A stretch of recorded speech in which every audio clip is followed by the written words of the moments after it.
The November wind rattled the cabin windows, carrying with it the promise of the first heavy snow. Elijah Cord sat in his old leather chair, the one that had molded itself to his body over 50 years, and watched his grandson pack a duffel bag by the light of the oil lamp. The boy moved with the careful efficiency of someone trying not to think too hard about what came next. His Marine Corps uniform hung pressed and ready on the doorframe, the eagle globe and anchor gleaming even in the dim light. William had his grandmother's eyes, that same clear blue that could look straight through a man's excuses and find the truth underneath.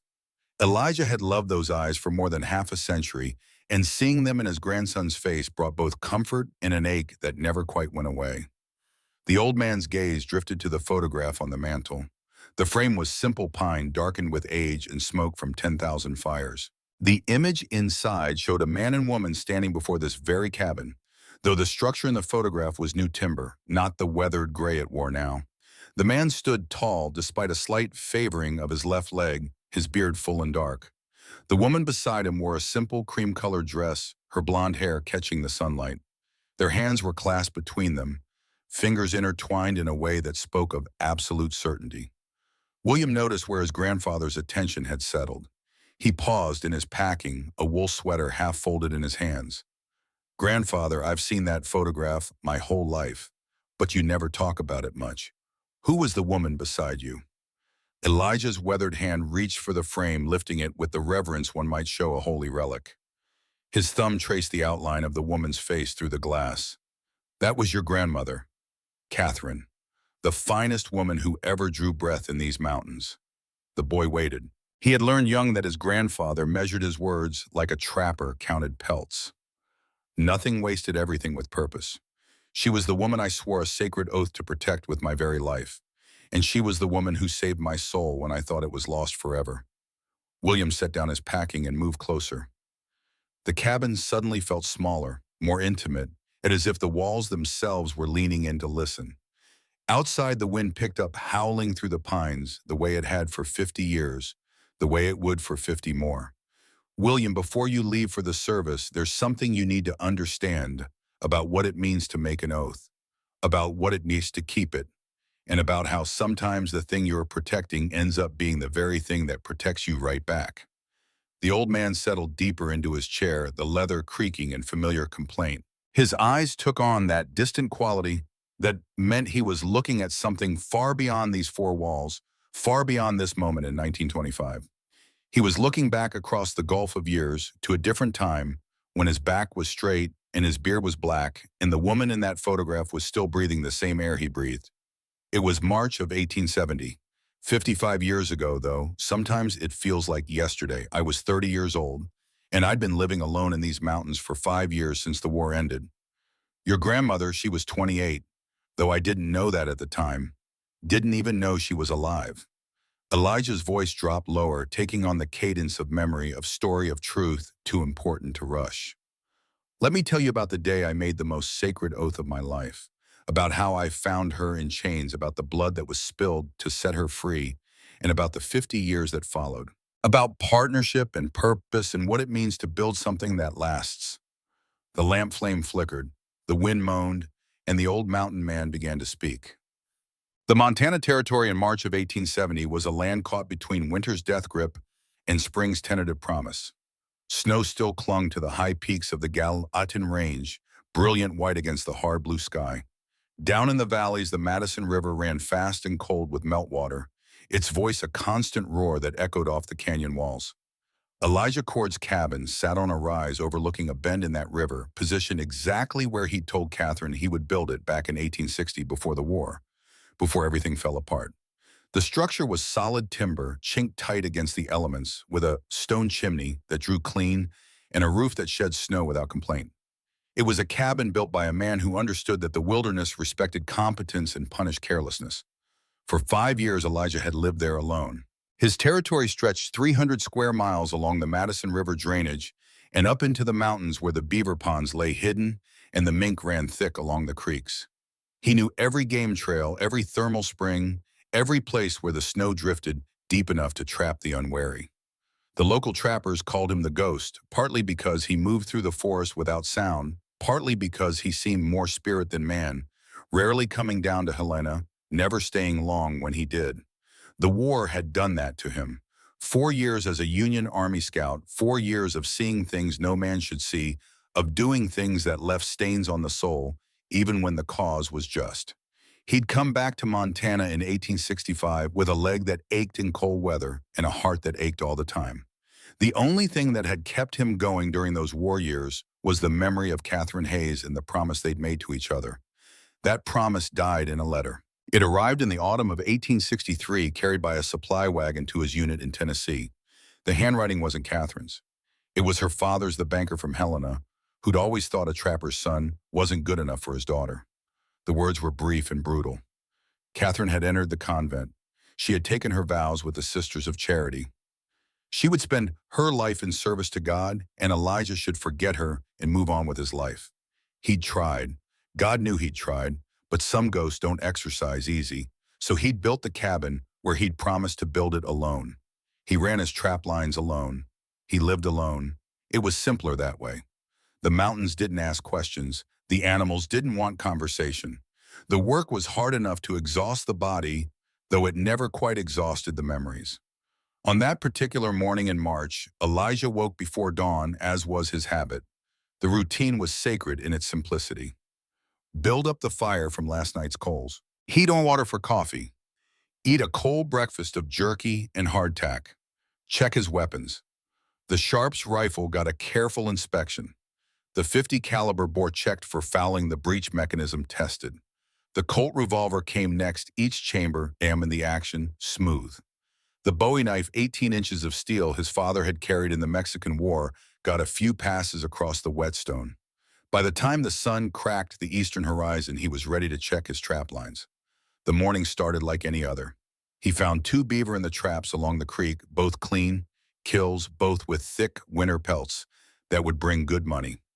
A mink had gotten into one of the higher sets, its dark fur glossy and perfect. Good catches. He reset the traps with the practiced efficiency of someone who'd done this 10,000 times and headed back toward the cabin as the sun climbed higher. That's when he noticed the tracks. They crossed the game trail about 2 miles from his cabin. Fresh, maybe 6 hours old. Wagon wheels, deep rutted, pulled by multiple teams.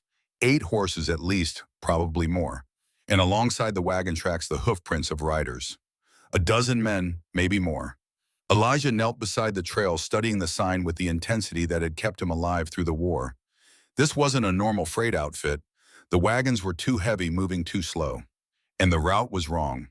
The main road to the mining camps ran 15 miles to the east. This track headed northwest toward the remote timber operations in the high country. Something cold settled in his gut. An instinct honed by war and wilderness, the feeling that comes when patterns break and danger moves in the shadows. He followed the tracks. For 2 days he moved through the forest like smoke, keeping to the high ground, using every scrap of cover. The war had taught him patience. Rush in blind and you died. Take your time, gather intelligence, understand the enemy before engaging. That discipline had saved his life more times than he could count. On the evening of the second day, he found their camp. They'd set up in a clearing beside a creek. 4 wagons circled together, fires burning, men moving about with the casual confidence of people who didn't expect trouble. Elijah counted 12 guards, all armed with rifles and revolvers. That alone was unusual. Freight wagons didn't need that kind of protection this deep in safe territory. But it was what the wagons carried that stopped his breath. Women, 8 of them, all wearing the dark habits of nuns. They sat in 2 groups, 4 in each wagon, and even from 200 yards away, with the sun fading, Elijah could see they weren't there by choice. Their hands were bound. They weren't speaking to each other. The guards watched them with the cold attention of men watching cargo, not pilgrims. He pulled out his spyglass, a battered brass telescope he'd carried through the war. The magnification brought the camp into sharp focus. He scanned across the faces of the women, looking for he didn't know what, until the glass settled on one figure, and his heart simply stopped. Blonde hair showed beneath the edge of her head, covering where the wind had caught it. The angle of her jaw, the way she held her shoulders despite being bound, the particular grace even in captivity. 10 years had passed, but Elijah would have known that face in hell itself, Catherine Hayes. His hands started shaking so badly he almost dropped the spyglass. He lowered it, pressed his forehead against the rough bark of the pine tree he crouched behind, and tried to breathe through the shock. She was supposed to be in a convent in Helena, safe, serving God by her choice, living the life she'd chosen over him. That's what the letter had said. That's what he'd believed for 7 long years. But women in convents don't get chained and hauled into the wilderness by armed guards. He watched through that night and the next day, barely moving from his position, eating nothing, drinking from his canteen only when his throat grew too dry to swallow. He watched and he learned, and what he learned made his blood run cold. The leader of this outfit was a man named Silas Blackwood. Elijah recognized him from Helena, a timber baron who'd gotten rich by being ruthless and smart in exactly that order. Blackwood moved through the camp, giving orders with the casual authority of someone used to being obeyed without question.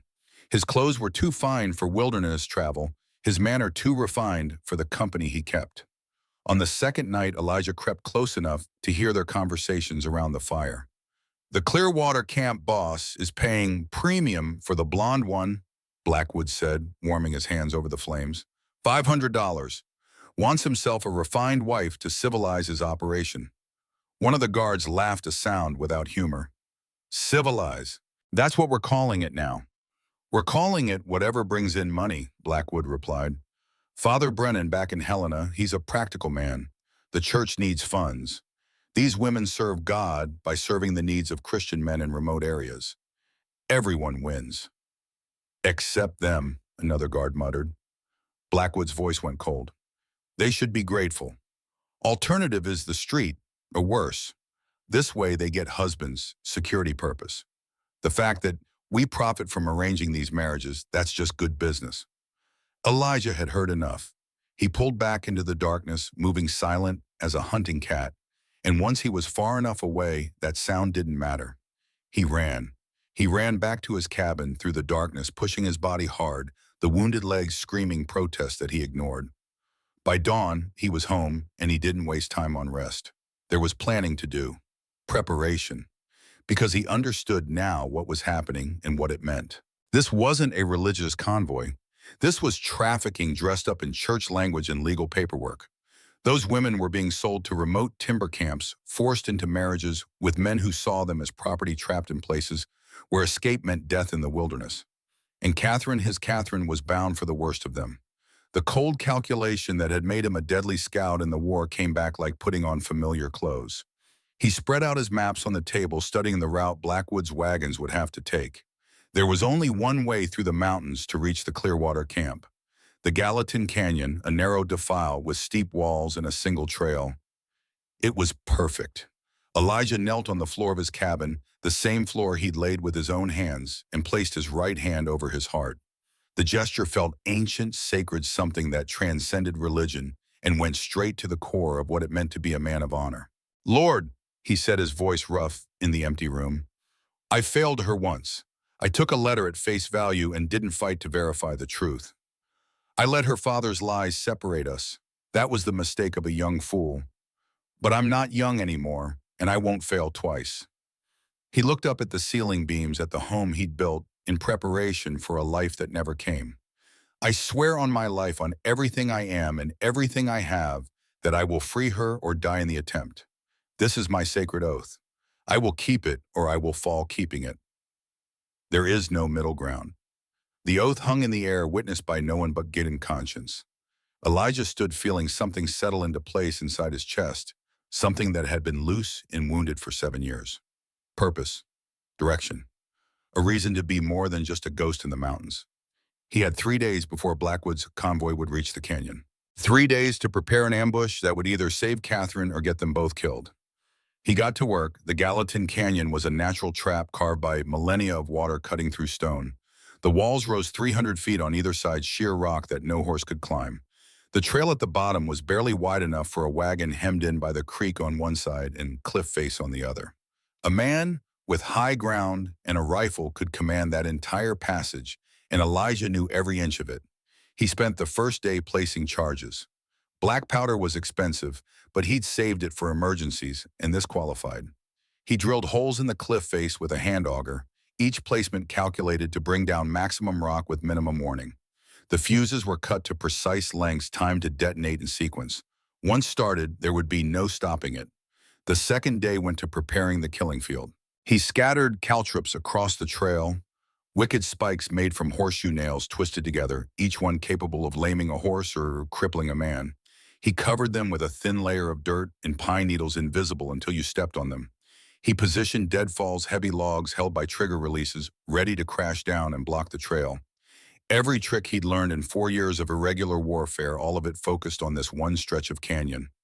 On the third day, he brought up his horses. Two of them, his fastest and strongest, saddled and ready, hidden in a side canyon 5 miles north of the ambush point. He cached supplies there: food, water, medical equipment, ammunition, everything Catherine might need once he got her free. If he got her free. On the morning of the fourth day, Elijah took his position on the canyon rim 300 yards above the trail. He'd built a hide there, branches and rocks arranged to break up his silhouette. The Sharp's rifle rested on a padded rest, the barrel cool, the action smooth. He had 100 rounds within easy reach. The Colt revolver sat on his hip, loaded and ready. The Bowie knife rode against his spine. And then he waited. The sun climbed.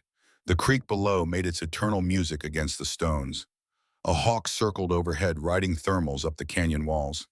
Elijah controlled his breathing, slowed his heartbeat, entered the state of focused calm that separated good shooters from great ones.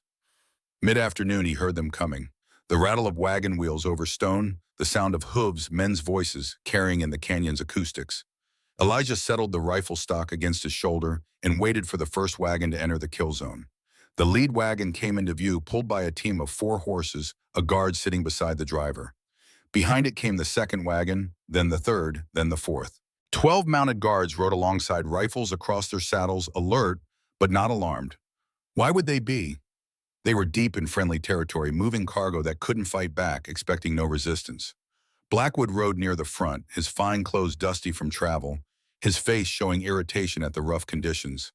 The wagons moved deeper into the canyon, the walls rising around them, funneling them forward along the only path available.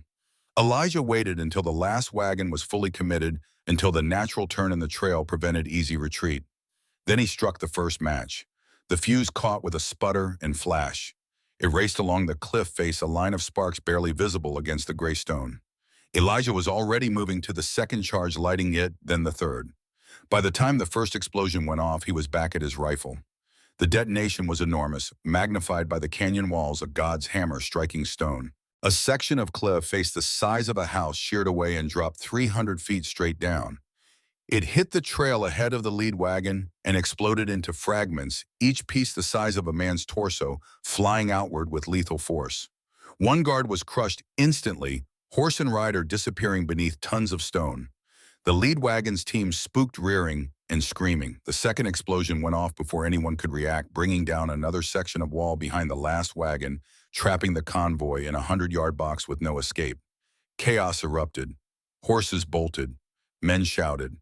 The third explosion, perfectly timed, sent a cascade of smaller rocks down the cliff face, not enough to kill, but enough to panic. The wagons jammed together, wheels locking, horses tangling in their traces. Elijah put his eye to the Sharp sight and began to work. The rifle was a .50 caliber, firing a bullet heavy enough to drop a buffalo at 500 yards. At this range, 300 yards, it was devastating and precise.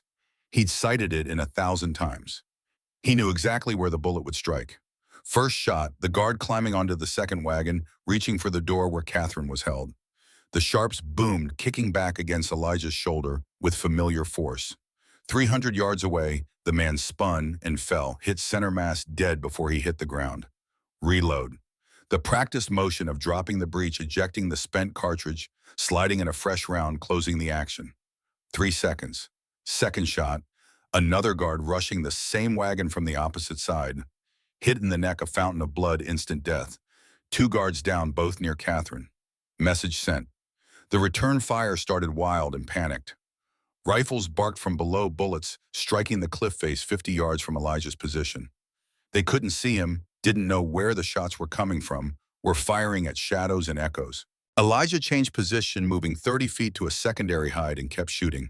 Third shot, fourth shot, fifth shot, each one precisely aimed. He wasn't trying to kill everyone. That was impossible and unnecessary. He was creating maximum chaos while neutralizing specific threats. After the eighth shot, he slung the sharps across his back and began his descent. He'd scouted this route a dozen times, knew every handhold, every ledge. The cliff face that looked sheer from below had a path steep and deadly, but passable for a man who knew where to place his feet. He came down the canyon wall like falling water, fast and controlled, and hit the canyon floor running. The Colt revolver was in his hand before his boots touched level ground. The distance to Catherine's wagon was 200 yards. Between him and it stood 7 able guards, all of them armed, all of them starting to rally under Blackwood's shouted commands. The chaos was wearing off, organization returning. Elijah had maybe 2 minutes before they formed an effective defense. He ran straight at them. The first guard to see him coming raised his rifle. Elijah shot him in the leg at 30 yards, the Colt's bark sharp against the continuing echoes. The man went down screaming. Second guard turning weapon coming up. Shot to the shoulder, spinning him around. Third guard trying to take cover behind a wagon wheel. Shot to the hip, dropping him. Elijah wasn't trying to kill these men. He was trying to disable them, to remove them from the fight, to get past them to Catherine. Every second mattered. Every shot had to count. He reached the wagon and ripped the canvas cover aside. 4 women inside, all of them, bound all of them, staring at him with fear and shock and desperate hope, all mixed together. But he only saw one face. Catherine looked up at him, and for a moment, just a heartbeat's pause, time stopped. Her eyes, those impossibly blue eyes he'd dreamed about for 7 years, widened in recognition. Elijah. His name from her lips after all this time hit harder than any bullet. But there was no time for reunion, no time for explanation. "I'm getting you out. Can you run?" She nodded mute, and that's when he saw the chains. Heavy iron links connected all 4 women together at the wrist, thick enough that breaking them by hand was impossible. "The other women," Catherine said, finding her voice. "You have to take them too."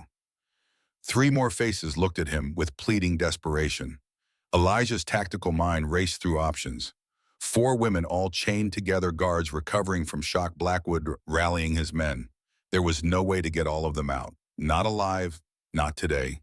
"I'll come back," he said, and meant it. "I swear I'll come back for them, but right now I can only save you." Catherine's face showed the agony of that choice, but she understood survival. She understood triage. She understood that saving one was better than losing all. Elijah aimed the Colt at the chain between Catherine and the woman next to her. The angle was terrible, the risk of hitting flesh enormous, but he'd made harder shots under worse conditions. "Hold still."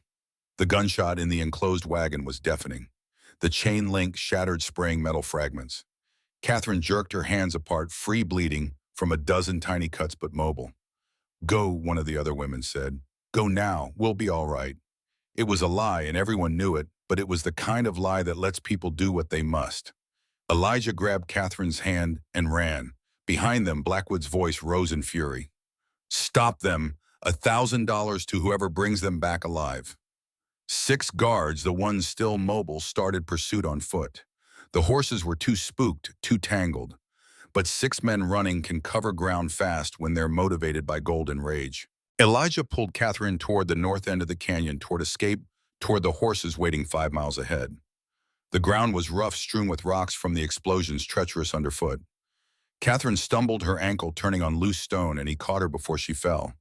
She tried to run, but the twisted ankle wouldn't hold full weight. Every step showed pain.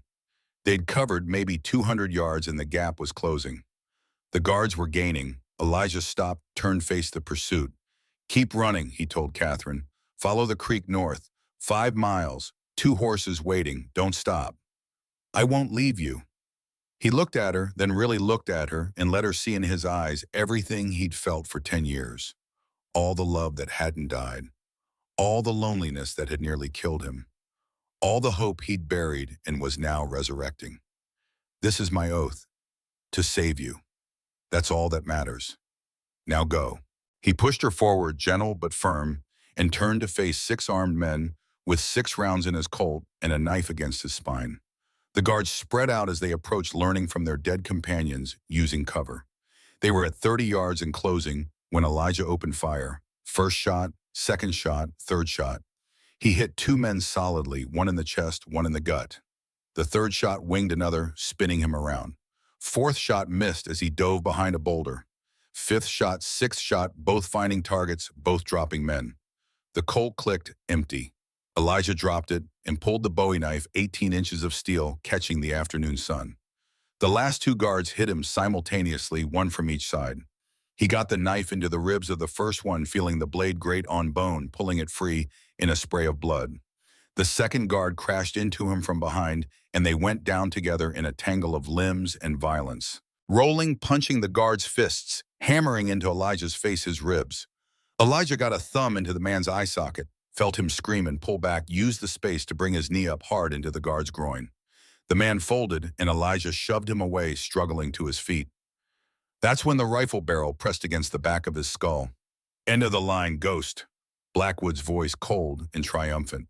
Elijah froze, the physics of the situation clear. A rifle at contact range against the head. No amount of speed or skill could beat that. Physics and angles and the simple fact of mortality. The hammer cocked back with an oily click. And then the rifle shot that should have ended, everything came from 40 feet away instead. Blackwood jerked forward, the rifle tumbling from his hands, a hole punched through his shoulder. He hit the ground, screaming, blood spreading across his expensive coat. Elijah spun. Catherine stood there, holding a rifle she'd picked up from one of the fallen guards. Her hands were shaking so badly the weapon wobbled. Her face was white. She'd never shot a person before in her life, and the horror of it showed in every line of her expression. But she'd done it anyway. I told you to run, Elijah said, but there was no anger in it, only wonder. I don't follow orders anymore, Catherine replied, her voice steady despite the shaking hands. Behind them, Blackwood writhed and cursed. The guards, still breathing, were in no shape to continue pursuit. The ones who died lay still among the rocks and dust. Elijah retrieved his Colt, reloaded it with shaking fingers, his own hands none too steady. The adrenaline was starting to fade, pain flooding in to replace it. His face was already swelling where the guard had hit him. His ribs felt like they were on fire, but Catherine was free. That's what mattered. Can you ride? He asked. She nodded, testing the ankle. It was bad, but not broken. Then we go. Now, before anyone else comes. They ran together, Catherine leaning on his shoulder, Elijah favoring his bad leg, both of them moving like refugees from a battlefield, because that's exactly what they were. The creek led them north through country that grew wilder with every step, away from civilization, away from help, but toward freedom. Behind them, Blackwood's voice rose in a promise that carried on the canyon wind. I'll find you, Cord. I'll hunt you down. I'll kill you both. The threat echoed off stone walls and faded into the sound of rushing water. They reached the horses as the sun touched the western peaks. Both animals were where Elijah had left them, saddled and provisioned, trained to stand patient through gunfire. Catherine collapsed against one horse's shoulder, her strength finally giving out. Get her up, Elijah told himself, and somehow found the reserves to lift her into the saddle. He swung up onto the second horse, his ribs screaming protest, and gathered the reins. How far to safety? Catherine asked. My cabin, 6 hours hard riding. Can we make it before dark? Elijah looked at her, at the woman he'd thought lost forever, now found again, through blood and violence and desperate chances. We'll make it, or we'll die trying. But we're together, and that's further than I thought we'd get. He kicked his horse into motion, and Catherine followed, and they rode into the gathering dusk with the weight of the oath fulfilled, and the knowledge that every mile brought them closer to either sanctuary or a reckoning. The journey blurred.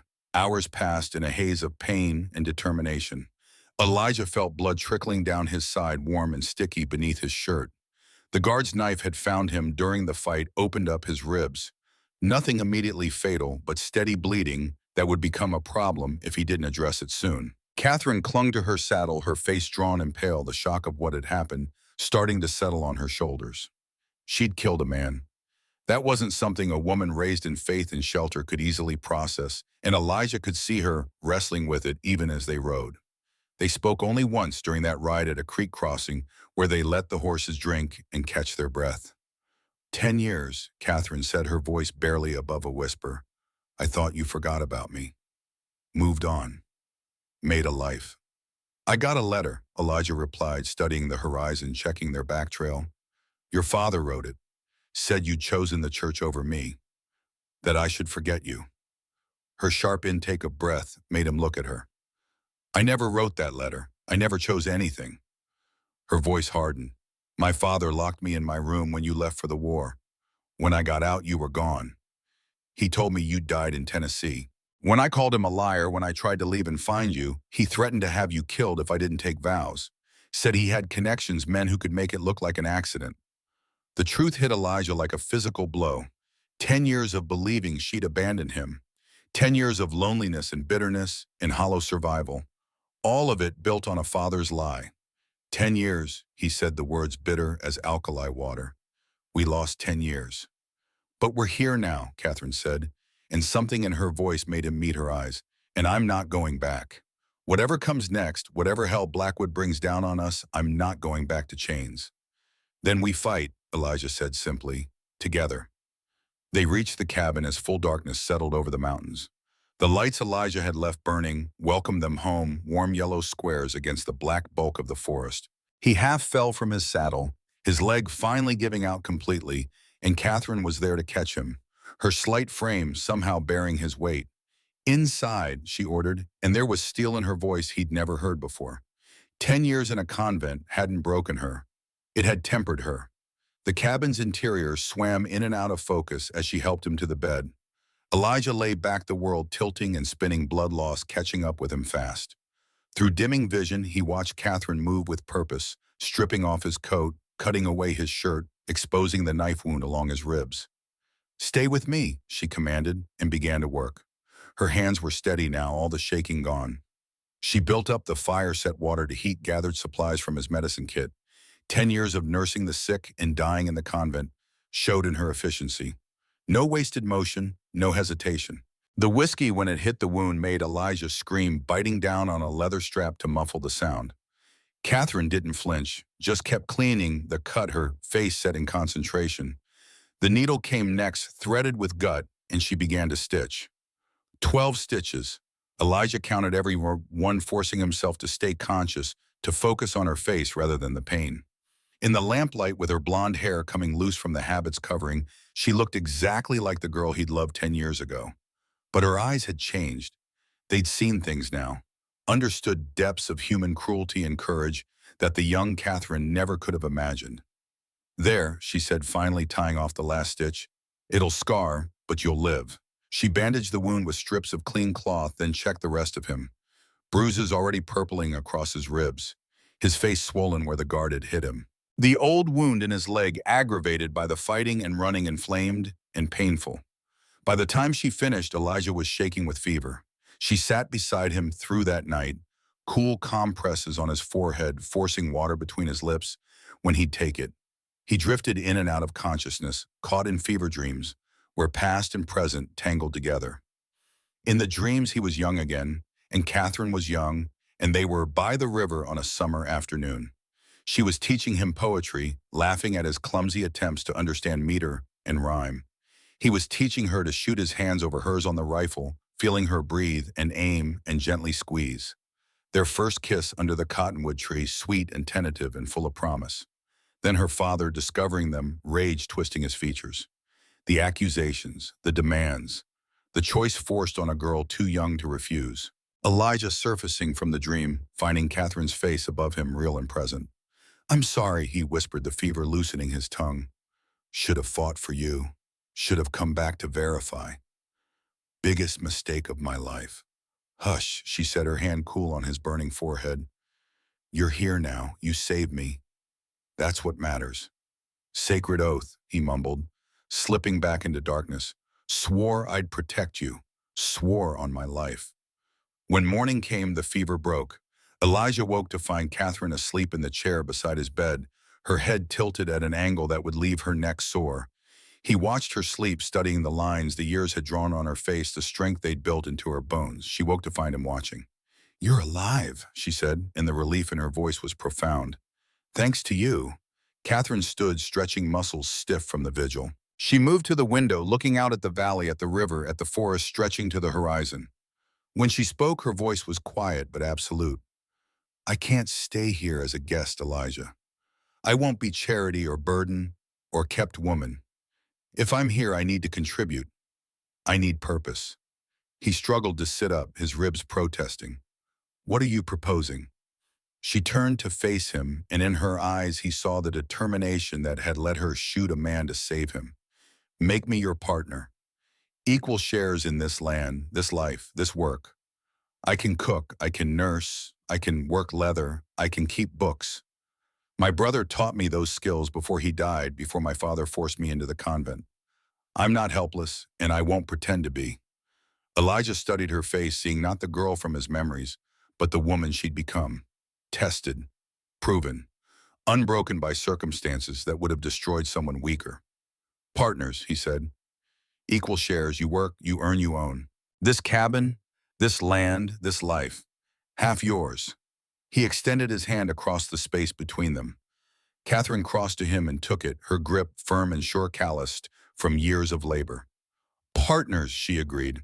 Their hands clasped, sealing the bargain, and something fundamental shifted in that moment. Not romance, not yet, but something deeper.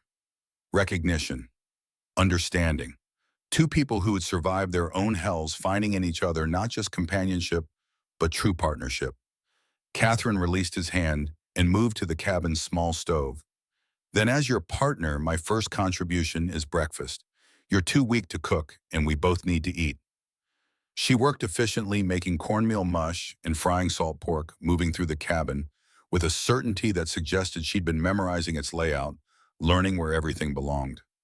Elijah watched her, marveling at the strange turns fate could take, how the worst day could lead to the best outcome. After they ate, Catherine moved through the cabin, removing her nun's habit. The black cloth that had marked her as church property came off piece by piece. She folded it carefully, respectfully, then carried it to the fireplace. This represents 10 years of my life, she said, holding the fabric. 10 years of service I gave because I thought it would keep you safe. I don't regret those years. I learned valuable skills. I help people, but I won't wear chains anymore. She placed the habit in the fire and watched it burn. Elijah found a spare shirt and trousers for her rough work clothes that hung loose on her frame but were practical and warm. She dressed without shame or hesitation, and when she emerged from behind the privacy screen, she looked like what she was, a frontier woman ready for hard work and harder choices. That afternoon, as Elijah rested and Catherine explored the cabin, the sound came that they'd both been half expecting and wholly dreading. A wolf's howl, distant but clear, echoing down from the ridgeline to the east. Except Elijah knew every wolf pack in this territory, and none of them hunted that ridge. It was a signal, human-made, old cavalry code from the war still used by scouts and trackers. They'd been found. Catherine heard it too, saw his reaction, understood immediately. Blackwood's men. Tracking us, they know we're here. Elijah forced himself out of bed, ignoring his body's protests. We've got maybe 2 days before they come, maybe less. She didn't waste time on fear or questions. Then we prepare. Tell me what to do. And that's how they spent the next 48 hours. Partners in survival, working side by side to turn the cabin into a fortress. Shutters reinforced, shooting ports cut, ammunition counted and distributed, food and water stockpiled. Every lesson Elijah had learned in the war, every trick of defense and preparation, all of it deployed with Catherine's quick intelligence supporting him.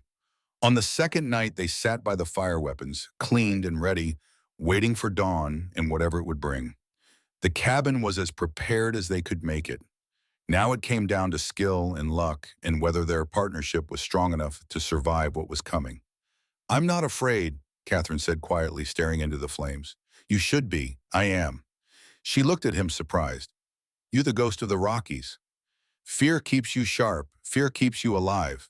I learned that in the war. Elijah met her eyes. I'm afraid of failing again. Afraid my oath won't be enough. Afraid of losing you now that I've found you. Catherine reached across the space between their chairs and took his hand. Then we'll be afraid together. And we'll fight together. And whatever happens, we face it as partners. Her hand in his felt right, natural, like something that had been missing finally returning to where it belonged. Outside, another howl. Closer this time. Multiple voices joining in chorus. Not wolves. Men. Signaling each other. Coordinating. Moving into position around the cabin. Elijah stood helping Catherine up, and together they moved to the windows. In the darkness beyond the firelight's reach, shapes moved. Shadows that were blacker than the surrounding night. men taking positions, preparing for assault. And somewhere out there, Silas Blackwood nursed his wounded shoulder and planned his revenge. The siege was about to begin. Dawn came cold and gray, the kind of mountain morning where frost clung to every surface and breath steamed in the air. Elijah stood at the cabin's east window, watching the ridgeline where he'd seen movement during the night. The shadows had stopped moving an hour before sunrise, settling into positions that suggested patience and planning. Blackwood's men weren't going to rush this. They were going to do it right. Behind him, Catherine worked methodically through the cabin, her movements efficient despite the fear he could see in the set of her shoulders. She'd spent the pre-dawn hours checking their preparations one final time. Water barrels filled from the well, food stores inventoried, medical supplies laid out and ready. She moved like someone who understood that survival came down to details, and every detail mattered. 15 men, Elijah said, lowering the spyglass. Maybe more. They've got us surrounded on three sides, north, south, and east. West is open because it's sheer cliff down to the river. Catherine joined him at the window, studying the terrain with eyes that had learned to see tactically over the past 2 days. So we're trapped. We're fortified. There's a difference. He handed her the Spencer repeating rifle, the one she'd used to save his life in the canyon. 7 shots before reload. You remember how to work the lever? She cycled the action smooth and practiced. I remember. Good, because when they come, they're going to come hard, and they're going to come from multiple directions. We can't defend everywhere at once, so we defend the most likely approaches and trust the walls to hold elsewhere. Catherine nodded, her face set in concentration. The woman who'd trembled after shooting Blackwood was gone. In her place stood someone harder, someone who'd accepted what needed to be done and was prepared to do it. They'd transformed the cabin over the past 48 hours. The shutters that normally kept out winter wind now had steel bars Elijah had salvaged from an old mining operation, making them nearly impossible to force. Gun ports had been cut at strategic points in the walls, allowing them to fire in multiple directions without exposing themselves. The door had been reinforced with crossbeams, and a heavy table now blocked it completely. Inside, they'd created a command center. Ammunition was distributed to multiple positions, so they'd never be far from a reload. Food and water within arm's reach. Medical supplies staged and ready. Elijah had even cut a trap door in the floor leading to a root cellar that could serve as final refuge if the cabin itself became untenable. What happens when they get tired of waiting? Catherine asked. They'll try to burn us out. It's what I do. Elijah pointed to the roof. That's our weak point. Wood shingles dry from winter, perfect kindling. We've got buckets of water staged in the loft, but if they get fire started in multiple places at once, we won't be able to stop it. Then we don't let them get that close. He looked at her, seeing the determination in her face, and felt something shift in his chest. This wasn't the sheltered banker's daughter he'd known 10 years ago. This was a woman who'd survived a decade of forced servitude, who'd been trafficked like property, who'd killed to protect someone she loved. The wilderness and hardship had refined her into something unbreakable. I need to tell you something, Catherine said suddenly, her voice quiet but steady. Before whatever happens today, you need to know the truth. Elijah waited, giving her space to find the words. When my father forced me into the convent, he told me you'd died. Said you'd been killed in Tennessee in 1863, that he'd received official notice. I believed him because why would he lie about something like that? I took vows thinking I was honoring your memory, doing what you would have wanted. Her hands tightened on the rifle. But 3 years later, Mrs. Morrison from town came to the convent. She'd seen you in Helena, alive. She told me my father had lied about everything. I confronted him and he admitted it. Said he'd done it to protect me from a life of poverty with a trapper's son. When I tried to leave, when I tried to find you, he threatened to have you killed. Said he had connections, men who could make it look like an accident in the wilderness. He gave me a choice. Stay in the convent and keep you safe, or leave and watch you die. Elijah felt rage building in his chest, hot and consuming, but Catherine continued. So I stayed. For 7 more years I stayed. Every Sunday I walked to the hill behind the convent where you could see down into the valley. I'd look for smoke from your cabin chimney. When I saw it, I knew you were alive, and that made the choice worth it. My freedom for your life. It seemed fair. Catherine, Elijah started, but she shook her head. I'm not telling you this for sympathy or to justify anything.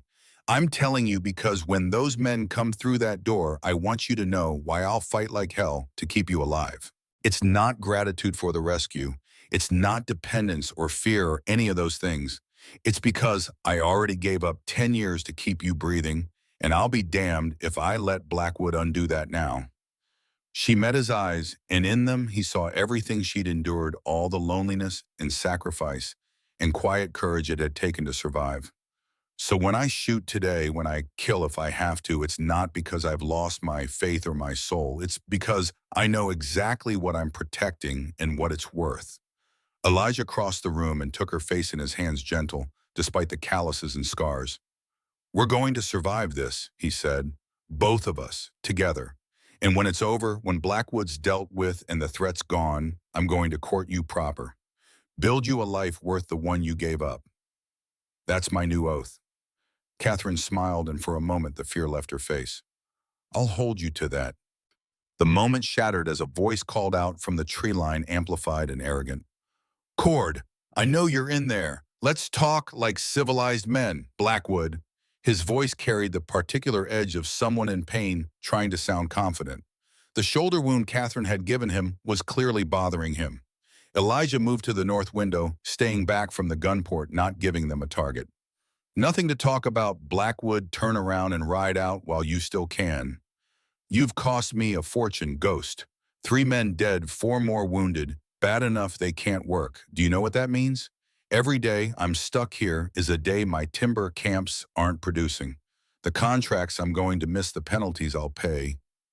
Should have thought of that before you started trafficking women. A pause. When Blackwood spoke again, his voice had gone cold. The women were legal contracts. Voluntary placement. I have documentation from the church itself signed by Father Brennan. What you did was armed assault murder and kidnapping. The law's on my side, Cord. The law doesn't know you're selling nuns to timber camps like cattle, Catherine shouted from her position at the east window. I'll testify to that. So will the other women you still have prisoner. Another pause, longer this time. Elijah could almost hear the calculations happening in Blackwood's mind. Witnesses were problems. Living witnesses were bigger problems. Sister Margaret is it, or is it Catherine Hayes, the banker's daughter, who ran away from her vows? Blackwood's voice oozed false sympathy. Your father was very clear about your mental state when he placed you in church care.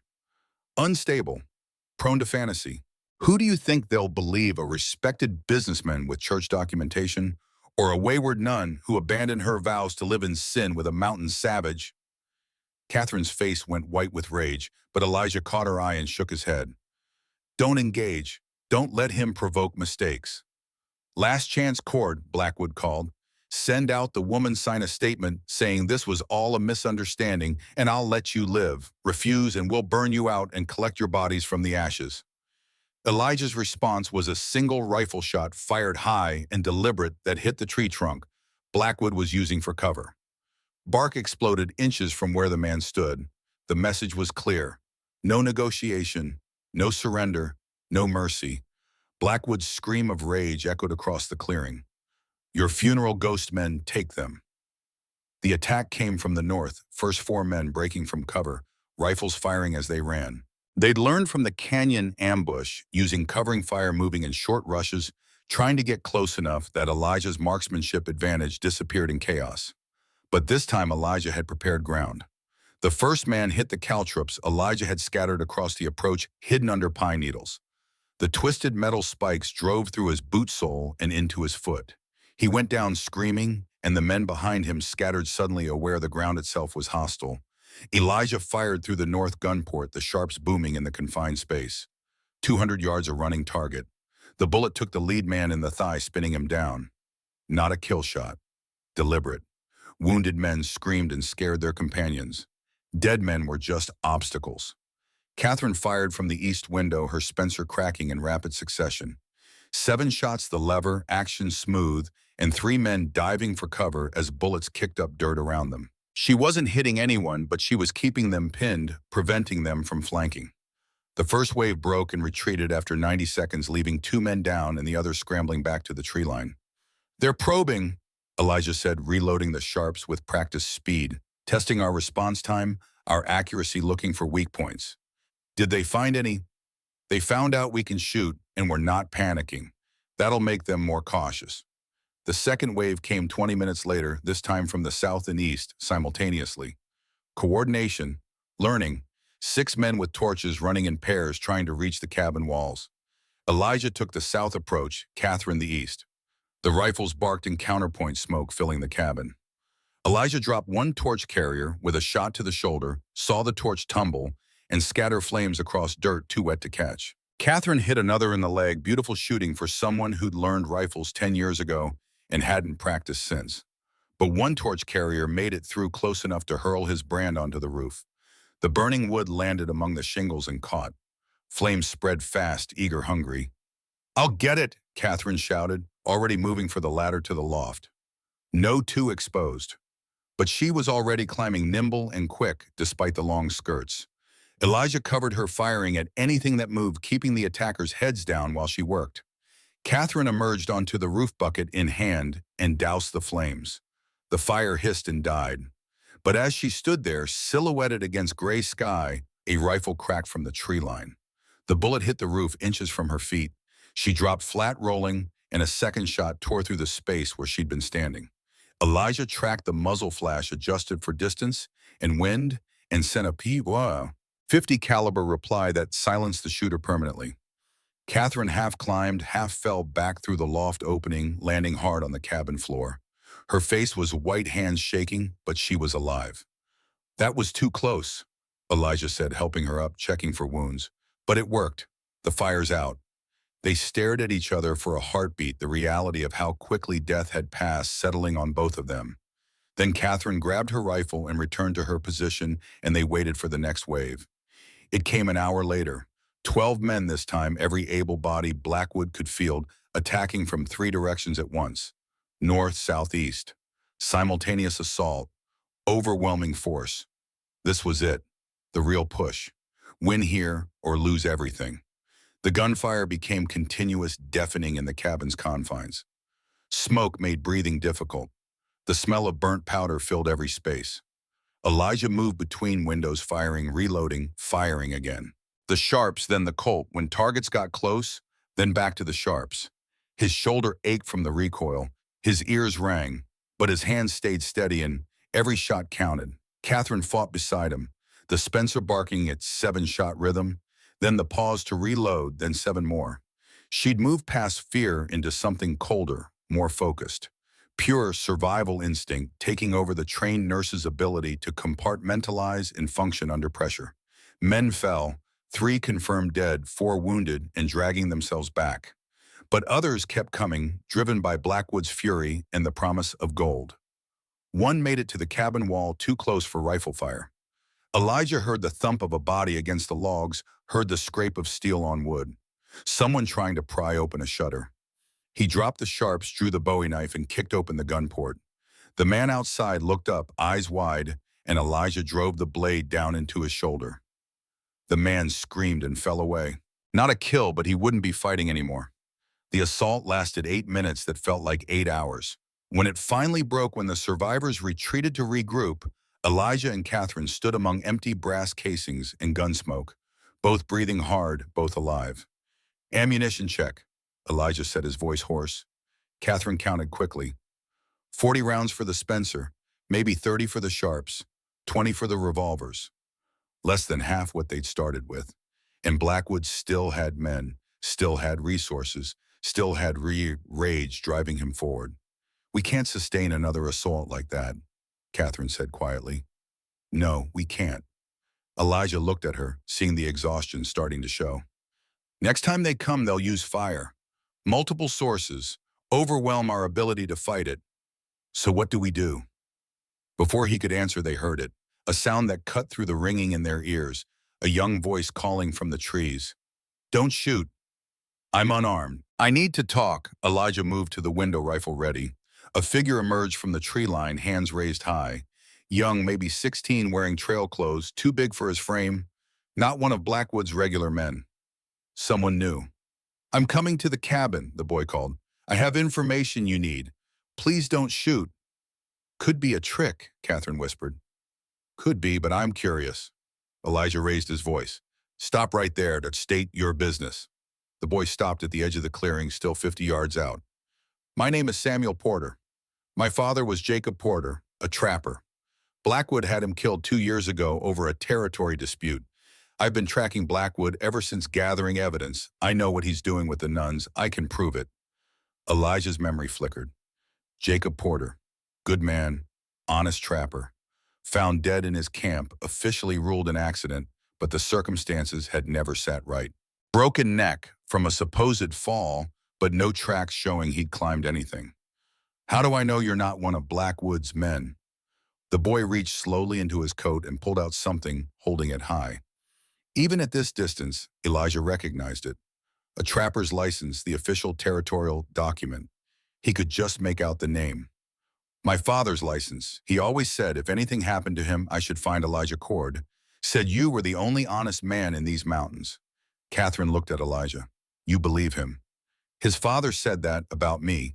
Something warm and painful moved in Elijah's chest. Validation from beyond the grave. Yeah, I believe him. Let him come in, Elijah shouted. Slow, keep your hands visible.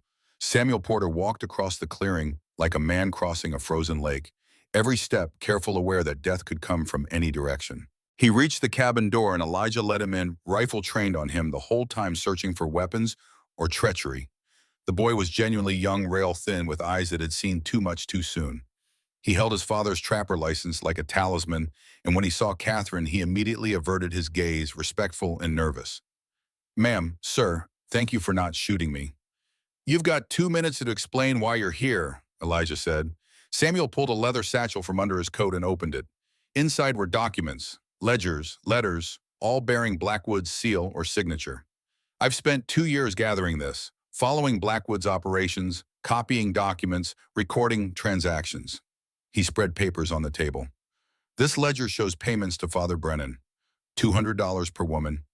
23 women over 3 years. Names, dates, destinations. Catherine's breath caught. 23. These letters show correspondence with timber camp bosses. Arrangements for wives. Prices negotiated. Delivery schedules. Samuel's young face was hard with controlled rage. And this is a letter from Blackwood to a man named Cutler, ordering him to make my father's death look like an accident, dated 3 days before my father died. Elijah studied the documents with a sinking feeling. This was evidence, real documented proof that could bring down Blackwood's entire operation. But it was also Samuel Porter's death warrant if Blackwood knew he had it. Why bring it to me? Why now? Because I've been riding with them for a week. Blackwood threatened my mother. Said if I didn't help within this raid, he'd burn down her house with her inside. I've been waiting for a chance to break free, and I got it when the attack started. But I can't go back now. He'll kill me. Samuel looked between Elijah and Catherine with desperate hope.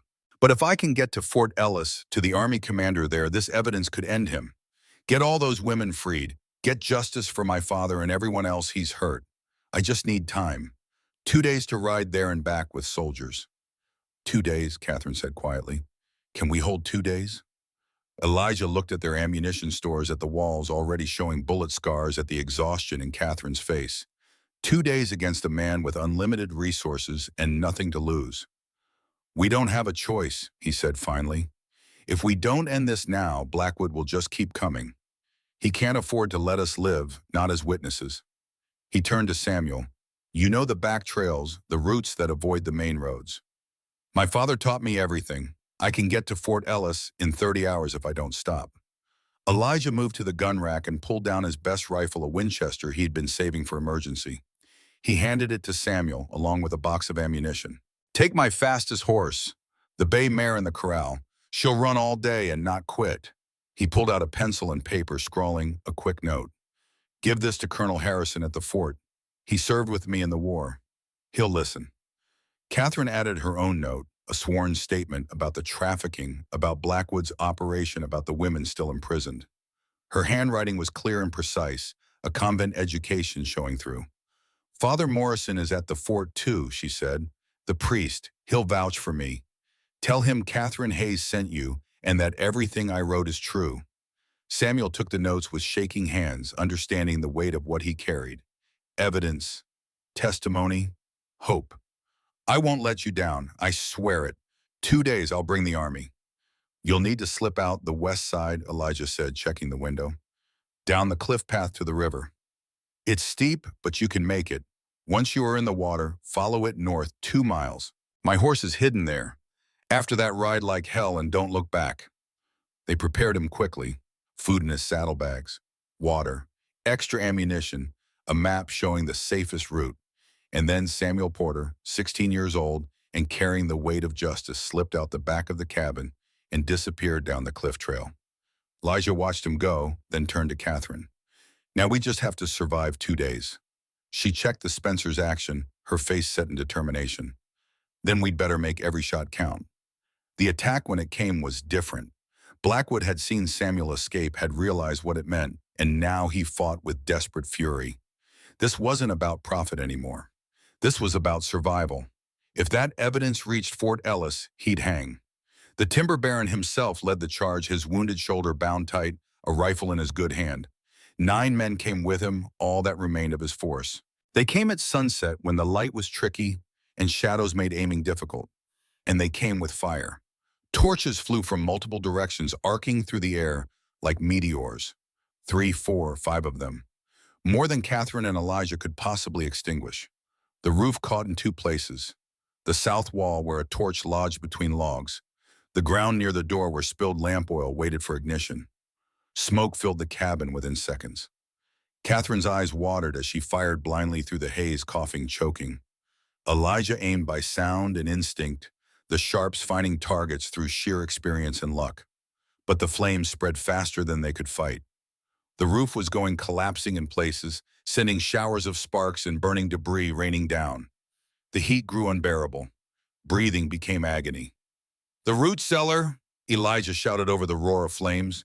"Its stone won't burn." They grabbed at what they could. Rifles, ammunition, water. Catherine stuffed medical supplies into a satchel while Elijah covered their retreat. Then they were dropping through the trap door into the darkness below, pulling the door shut above them as the cabin died in fire.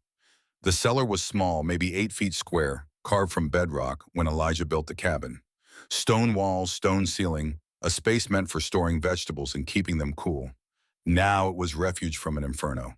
They huddled in the darkness, listening to their home burn above them. The heat seeped through even the stone. The air grew close and thin. Catherine's hand found Elijah's in the blackness and gripped tight. "How long can we survive down here?" she asked. "Depends on the air. Few hours maybe. Hopefully long enough for them to think we're dead and leave." Above them, voices shouted. Timbers crashed. The fire's roar was a constant presence, alive and hungry. Then they heard the scraping, metal on stone, picks and shovels working at the cellar roof. "They know we're down here," Elijah said quietly. "They're going to try to dig us out." He checked their ammunition by feel in the darkness.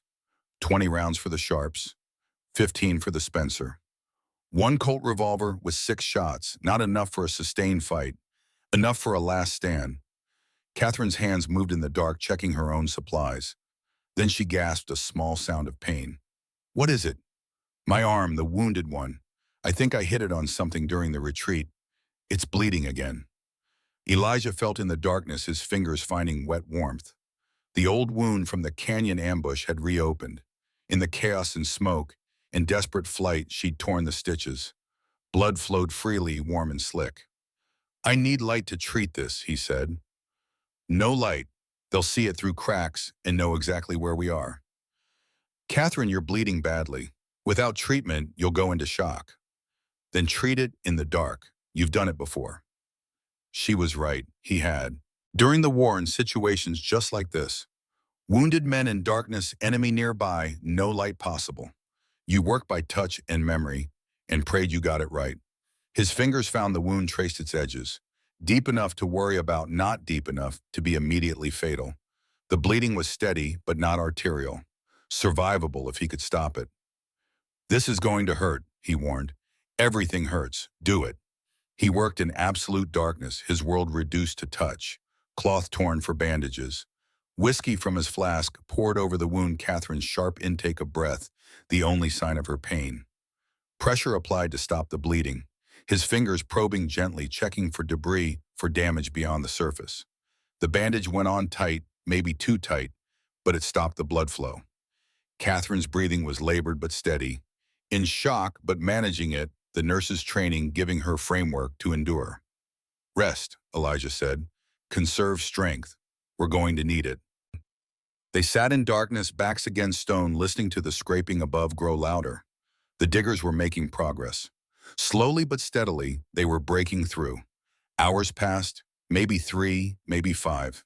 Time lost meaning in the blackness. Catherine's head rested on Elijah's shoulder, her breathing ragged but persistent.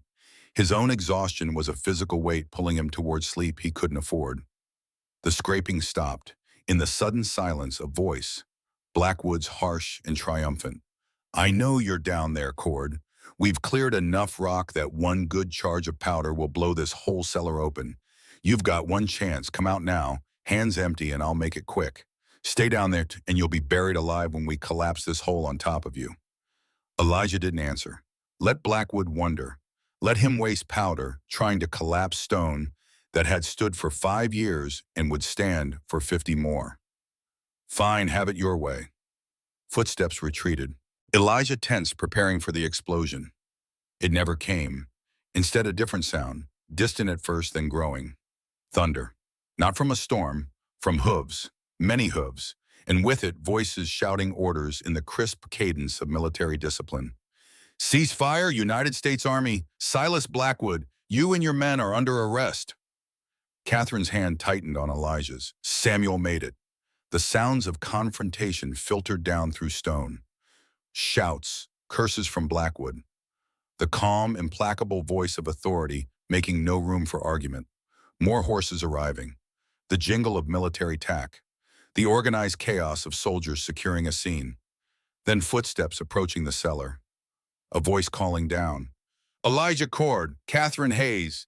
This is Captain William Sherman, FDN, United States Army. You're safe. Samuel Porter brought us. Stand clear. We're opening this cellar. Light flooded in as soldiers lifted away the trap door, brilliant and blinding, after hours of darkness. Hands reached down, helping them up into a world transformed. The cabin was ash and smoking timber. The clearing was full of cavalry, at least 30 soldiers all armed and alert. And in the center, hands-bound, shoulder bleeding through a fresh bandage, stood Silas Blackwood. Near the horses, Samuel Porter sat slumped in a saddle, near unconscious from exhaustion. The boy had ridden 120 miles in 36 hours and brought back an army. Captain Sherman was a weathered man in his 40s, competent and no nonsense. He took one look at Catherine's bleeding arm and Elijah's smoke-blackened face and started issuing orders. Medics, see to these people, Sergeant. Get me a status report on the prisoners, and someone bring me those documents, Porter mentioned. A young medical orderly, barely 20, gently took Catherine's arm and began proper treatment. Elijah watched, swaying with exhaustion, as the orderly cleaned and restitched the wound with practiced efficiency. You did good work on this in the dark, sir, the medic said to Elijah. Saved her life, keeping the bleeding stopped. Elijah didn't respond. He was watching Blackwood, watching justice arrive on horseback and in blue uniforms. Captain Sherman approached Samuel's satchel of evidence in hand. Mr. Cord, Miss Hayes, I need statements from both of you. What exactly has been happening here? They told him everything. The trafficking ring, the forced marriages, the attack, the siege, the desperate defense. Catherine's testimony was clear and precise despite her pain, laying out the whole conspiracy with the trained clarity of someone who'd spent years reading and writing in the convent. When she finished, Sherman's face was stone. Mr. Blackwood, you're charged with human trafficking, conspiracy to commit murder, attempted murder, and federal violations of territorial law. Your operation, all of it, is finished. The women you still hold are being recovered as we speak. Father Brennan is already in custody in Helena. Blackwood said nothing. His face had gone beyond rage into something colder. Defeat. The understanding that everything he'd built was ash.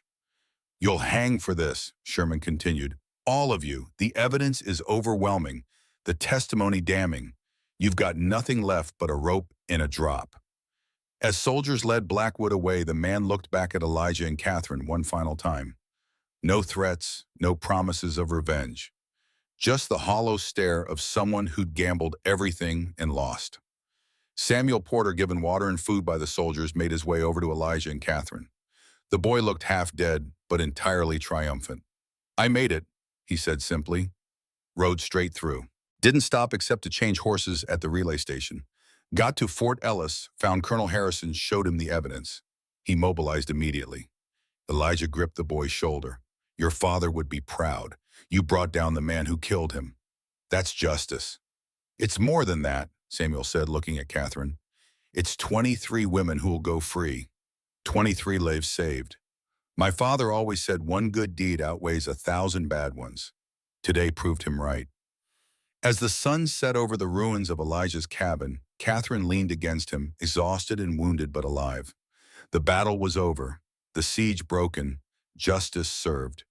But as she looked at the smoking ash that had been their fortress, she felt tears start to fall. "I'm sorry," she whispered. "Your home, everything you built, it's all gone because of me."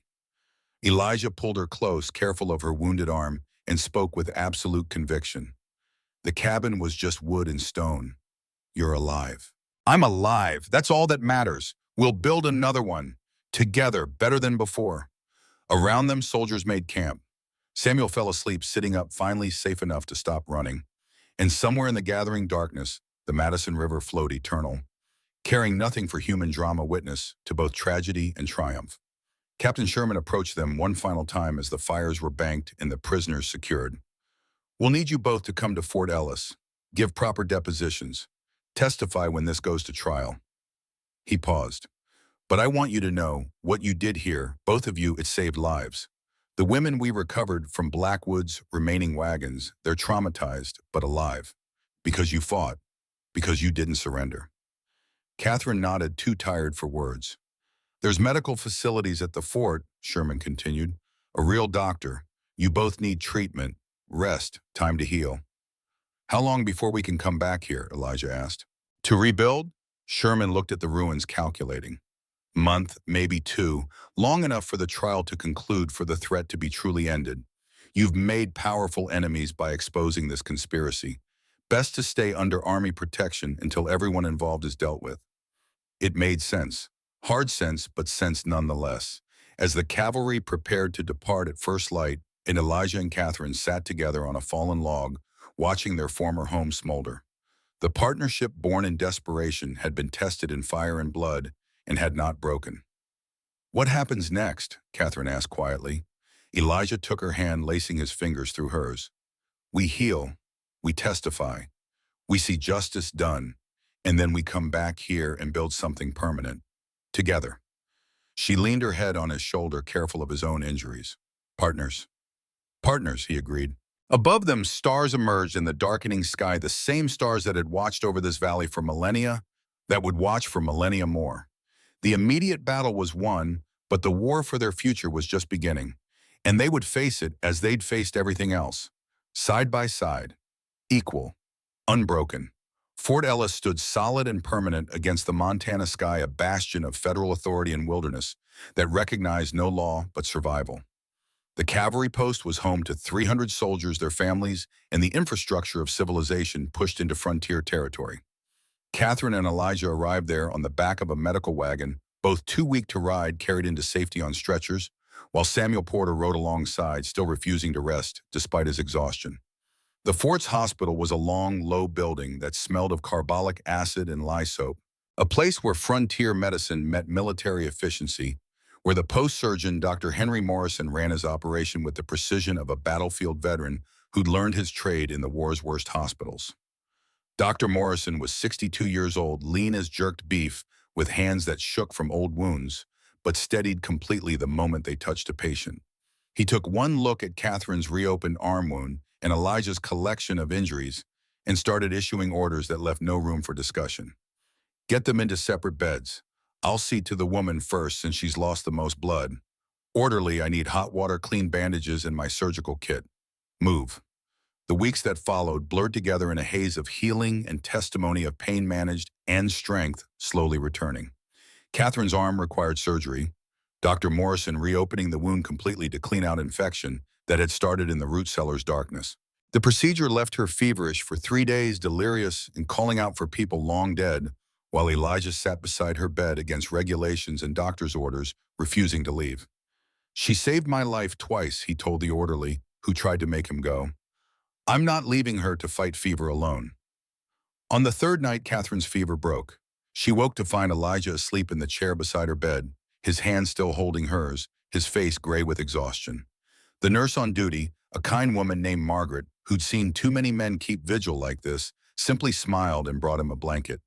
"He hasn't left except to give his testimony at the preliminary hearing," Margaret whispered to Catherine. "The doctor threatened to have him removed twice. He just sat there and ignored him."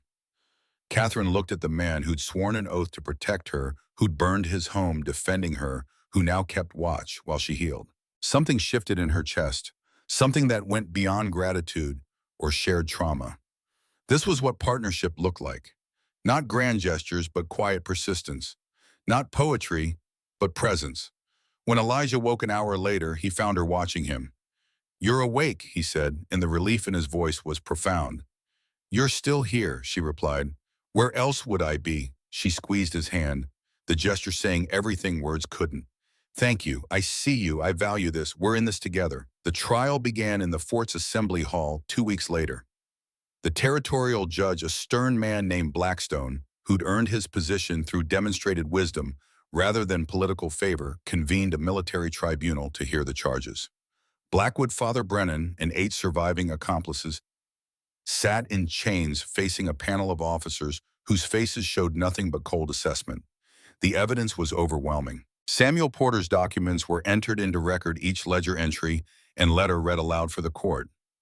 Catherine testified for 3 hours, her voice never wavering, laying out the entire conspiracy from her forced entry into the convent through the trafficking operation to the final siege. Her nursing training gave her testimony clinical precision, dates and details delivered without embellishment or emotion, which made them all the more damning. Elijah's testimony was shorter, but equally devastating. He described the ambush, the rescue, Blackwood's threats. He produced the spent cartridges from the siege, the evidence of sustained assault. He showed his scars still healing, physical proof of violence endured. But it was the testimony of the 7 other nuns recovered from Blackwood's remaining wagons that sealed the verdict. 7 women who'd been sold like cattle, transported to timber camps, forced into marriages with men who saw them as property. Their stories were variations on a theme: coercion, captivity. Father Brennan's assurances that they were serving God by serving men. The trial lasted 5 days. The verdict took the panel 20 minutes to reach. Guilty on all counts. Blackwood and Father Brennan sentenced to hang. The accomplices sentenced to 15 years hard labor in territorial prison. All assets seized to compensate victims. When the sentence was read, Blackwood stood and looked directly at Elijah and Catherine. No rage now, no threats, just empty acknowledgement of consequences earned. "I underestimated you, Cord," he said quietly. "Thought you were just a trapper. Didn't see the soldier. That was my mistake." "Your mistake was thinking people were property," Elijah replied. "Everything else followed from that." Blackwood was led away. He would hang at dawn 3 days later, and Elijah had no intention of watching. Justice didn't require witnesses. It just required completion. Father Brennan went to his fate differently. As guards led him from the courtroom, he stopped beside Catherine and tried to speak.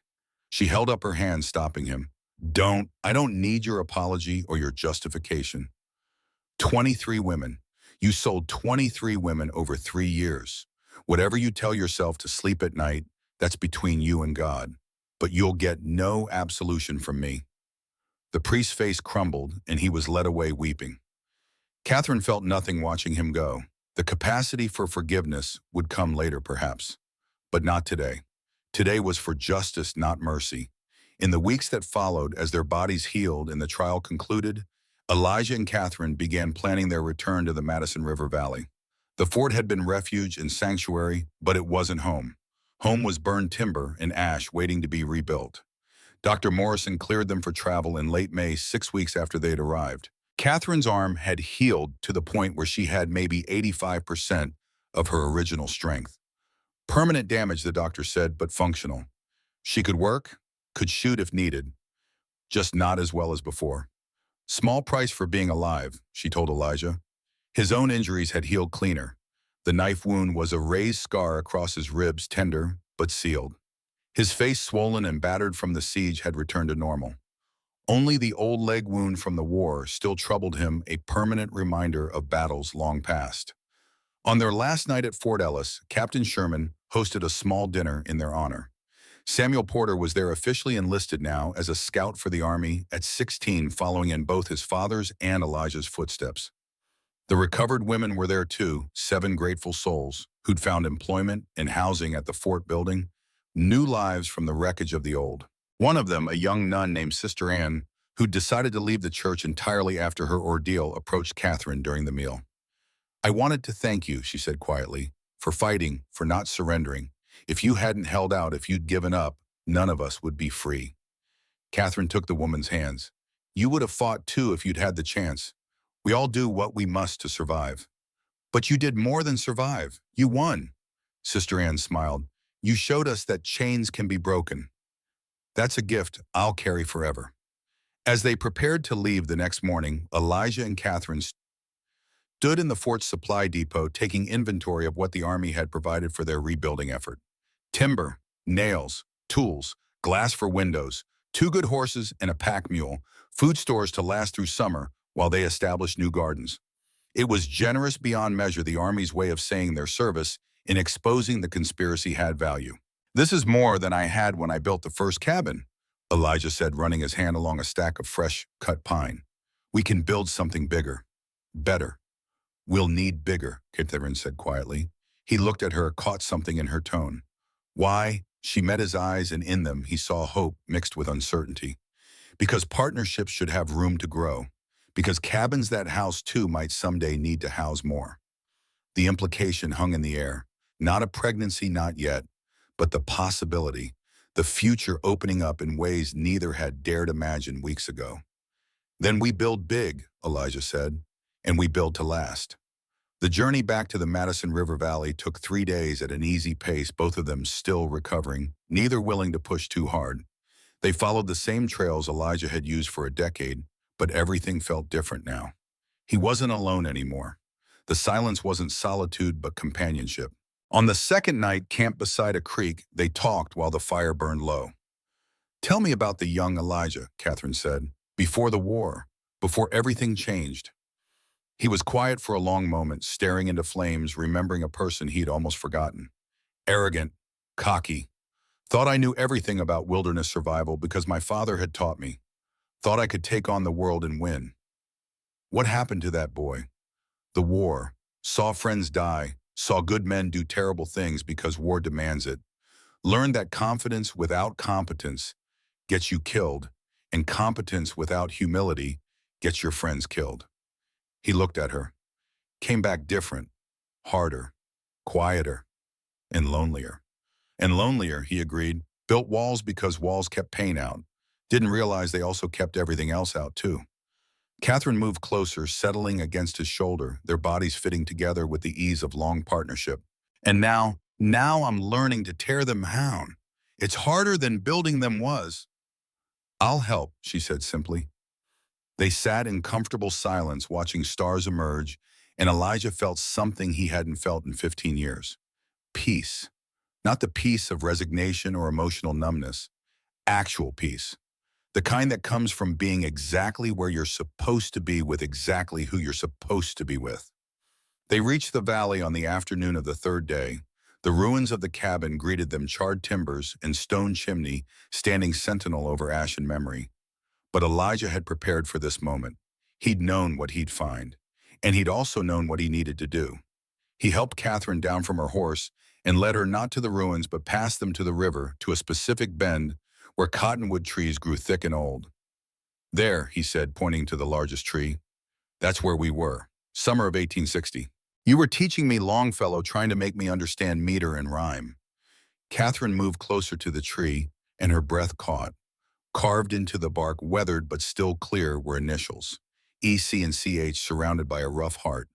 The carving had grown with the tree over 15 years, stretched and expanded, but still recognizable.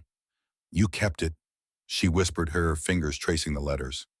"Never came here," Elijah admitted. "Couldn't bear to, but I couldn't bring myself to cut the tree down either. Thought maybe it was all I'd have left of what we were. Catherine turned to him, tears streaming down her face, but they weren't tears of sadness. It's not all we have left. We have now. We have the future. She pulled him close and kissed him properly and thoroughly, the kind of kiss that spoke of commitment and promise and every form of love that exists between two people who've survived hell together. When they finally pulled apart, Elijah was smiling. I had a whole speech planned, he said, about courting you proper and building you a life worth waiting for. Save it for the proposal, Catherine said, smiling through her tears, because you are going to propose Elijah Cord, and I'm going to say yes. But first we have a cabin to build and a life to create. The romance can happen in the middle of the work. That doesn't sound very romantic. Romance isn't about grand gestures. It's about showing up every day and choosing each other. That's what we've been doing. That's what we'll keep doing. She was right. She was absolutely right. They spent the summer building, not just a cabin, but a home. Elijah handled the heavy timber work, his strength returning as the weeks passed. Catherine did the finishing work, the detail-oriented labor that transformed raw construction into livable space. They worked in the pattern that had developed during the siege, each anticipating the other's needs. Communication flowing through gesture and glance more than words. The design was larger than the original cabin. 2 rooms instead of 1 with a proper loft overhead. Stone fireplace rebuilt from the original chimney draw, tested and true. Windows positioned to catch morning light and afternoon sun. A covered porch facing the river wide enough for chairs and morning coffee, and the simple pleasure of watching seasons change. By August, the structure stood complete. Roof-sealed windows, glazed door, hung plumb and true. They moved in on a day when thunderstorms rolled down from the mountains, rain hammering the new shingles, testing the seal, finding it sound. That night, sitting by their fire in their completed home, Catherine looked around at what they'd built. This is ours, she said, wonder in her voice. Truly ours. Not his cabin that I live in. Ours. Some partners at Elijah's agreed. Equal shares, like we agreed. But partnership was more than shared ownership. Over the following months, they developed a rhythm that went beyond simple division of labor.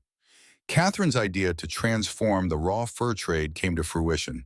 She taught herself advanced leatherworking, using skills learned in the convent and expanding them through trial and error. Raw beaver pelts that Elijah would have sold for $5 became finished gloves selling for $25. Mink became elegant bags and trim. Even rabbit found use in soft linings and children's clothes. Elijah handled the trapping and hunting, the wilderness work that required strength and endurance.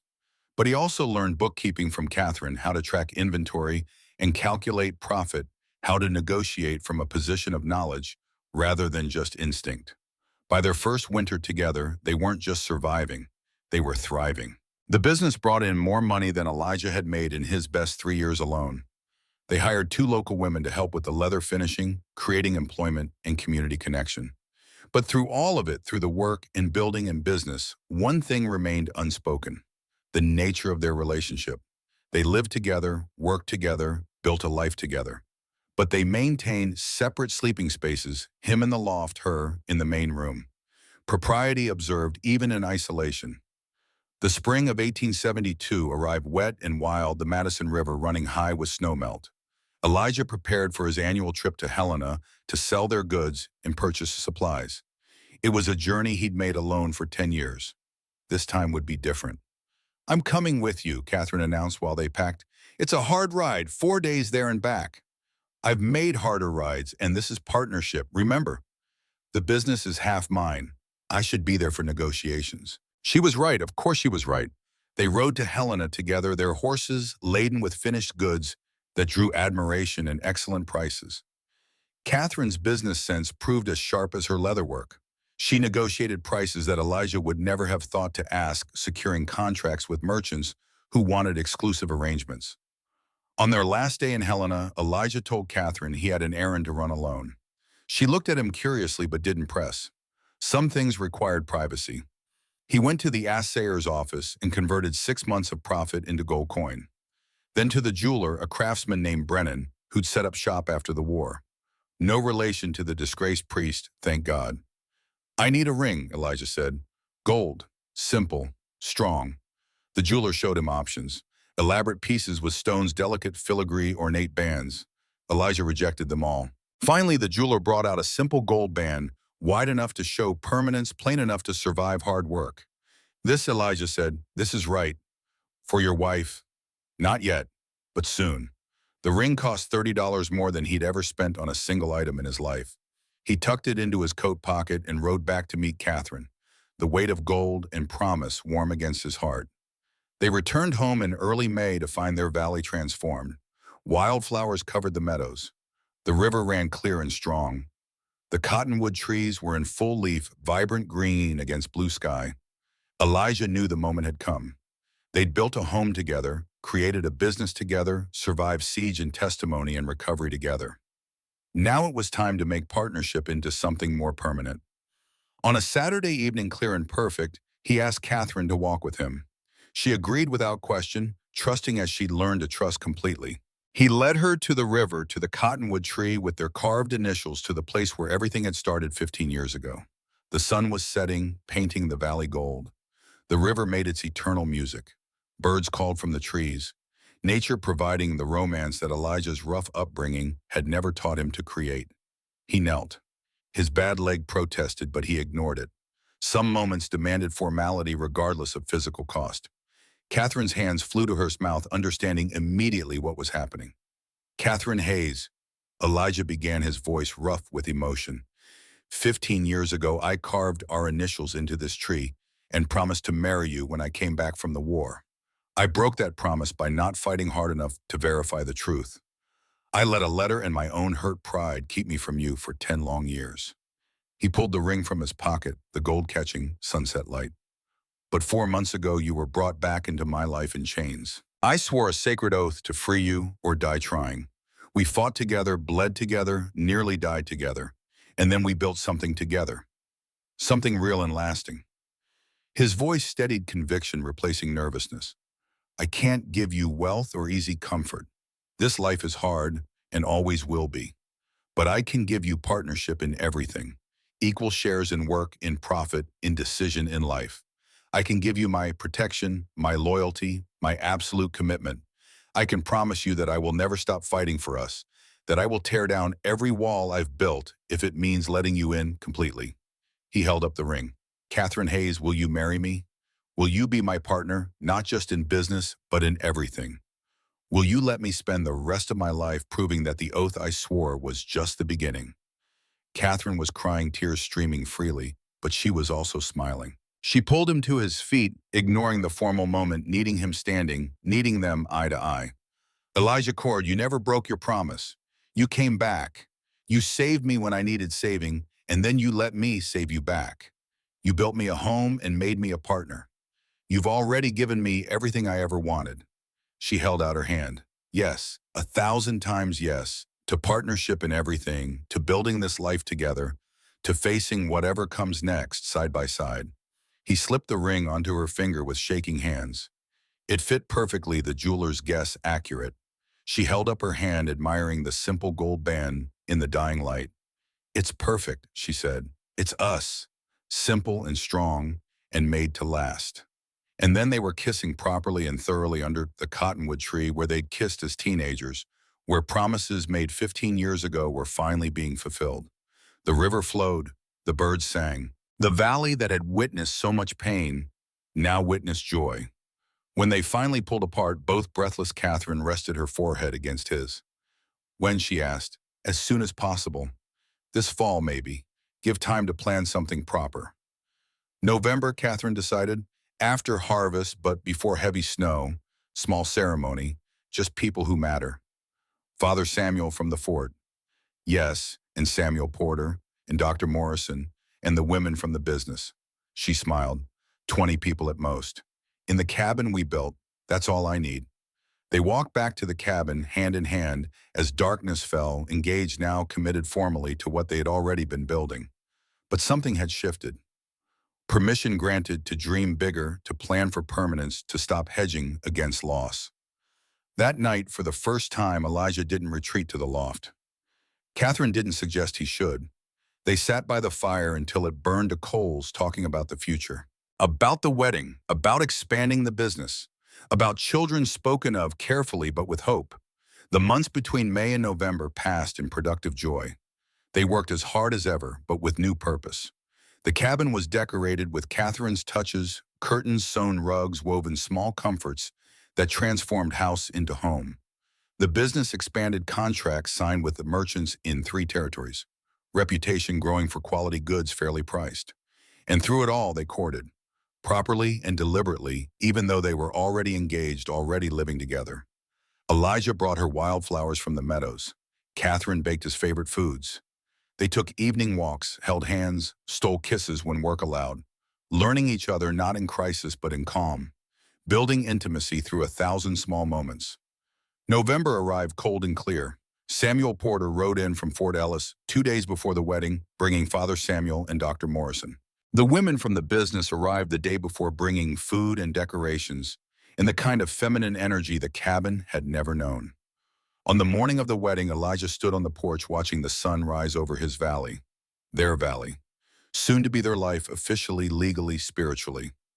Catherine joined him still in her nightgown, a shawl wrapped against the cold. Nervous, she asked. Terrified, he admitted.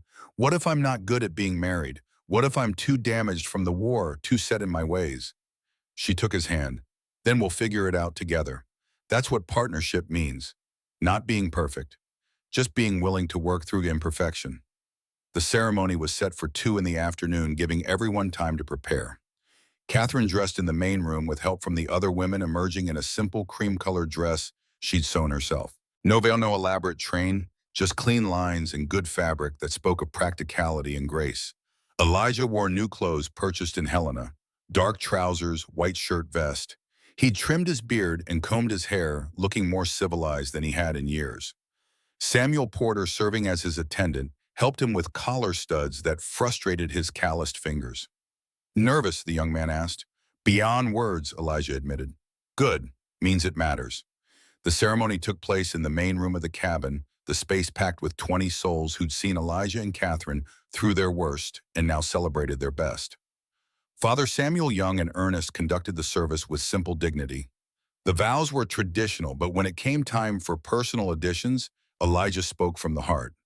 I vow to protect you, provide for you, and partner with you as absolute equals. I vow to tear down walls and build bridges. I vow to fight for us every single day in ways big and small. This is my sacred oath, and I will keep it until my last breath. Catherine's voice was steady and clear. I vow to support you, strengthen you, and stand with you through everything life brings. I vow to be your partner in work, in struggle, in joy. I vow to choose you every day in ways big and small. This is my promise, and I will keep it with everything I am. Father Samuel pronounced them married, and they kissed as husband and wife for the first time. The small congregation erupted in applause and celebration. The reception was simple and perfect. Elk roast from Elijah's hunting, vegetables from their garden, whiskey and wine, music from Samuel Porter's fiddle, surprisingly competent for someone so young. They danced on the porch under November stars, clumsy and laughing.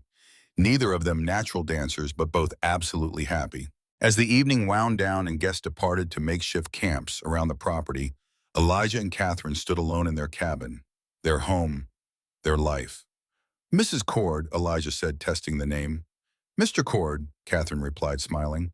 That sounds right. They moved through the cabin, banking the fire, securing the door, the domestic rituals of a married couple beginning their first night together. When they finally climbed into the bed they now shared officially, legally, sacredly, they lay in comfortable silence. I love you, Elijah said quietly. I don't think I ever said it properly. But I do, I love you. I know, Catherine whispered. You've shown me every day since the canyon. But it's good to hear the words too. She turned into his arms and they held each other as exhaustion claimed them both. Outside, the river flowed, the stars wheeled, the valley slept.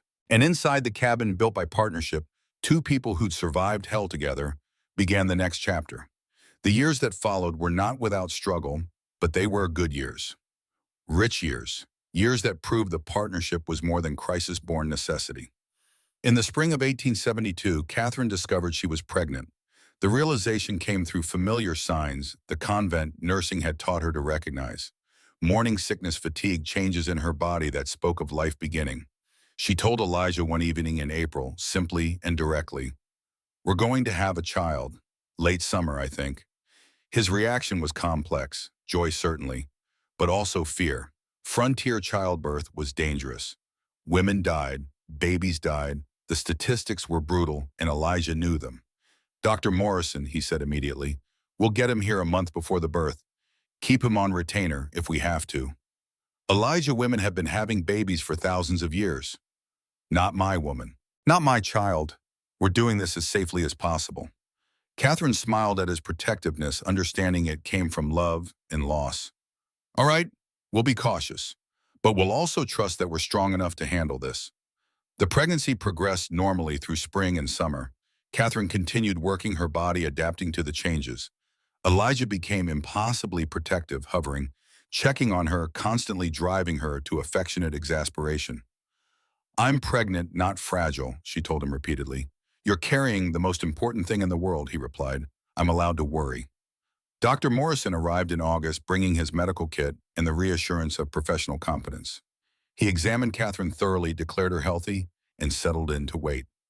The labor began on a hot afternoon in late August.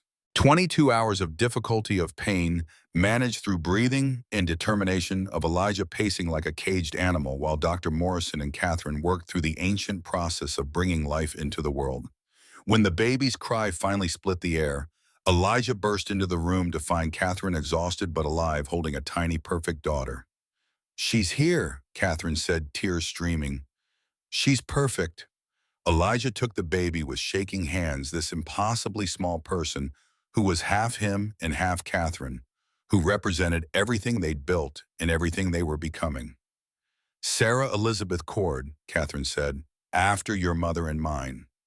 "Sarah," Elijah whispered, looking into eyes that couldn't focus yet, but seemed to see straight into his soul. "Welcome to the world, little one." The next years blurred together in the way that full lives do. Thomas Jacob arrived in 1874, named after the priest who'd married them and Samuel Porter's father. James William came in 1876, named after frontier ancestors on both sides. Two more children followed: Catherine Marie in 1878 and Rebecca Ann in 1880. The cabin expanded to accommodate the growing family. Additional rooms built loft partitioned the structure, growing organically as their lives demanded. The business thrived, now employing 8 local women and producing goods shipped across 3 territories. Elijah and Catherine's partnership model became studied, talked about, occasionally resented by men who couldn't understand equality, but mostly respected. Samuel Porter remained a close friend, rising through Army ranks to become chief scout for the territorial forces. He married in 1875, started his own family, but never forgot the debt he owed to the couple who'd helped him bring down his father's killer. Dr. Morrison became a regular visitor, checking on the children, sharing meals, becoming family in all but blood. Father Samuel performed christenings for each child, his own faith deepening as he watched this family grow from trauma into triumph. By 1880, a decade after the siege, Elijah was 50 and Catherine 48. Their oldest, Sarah, was 8 and already showing her mother's intelligence and her father's quiet determination. The younger children filled the cabin with noise and life, and the particular chaos that comes from love made manifest.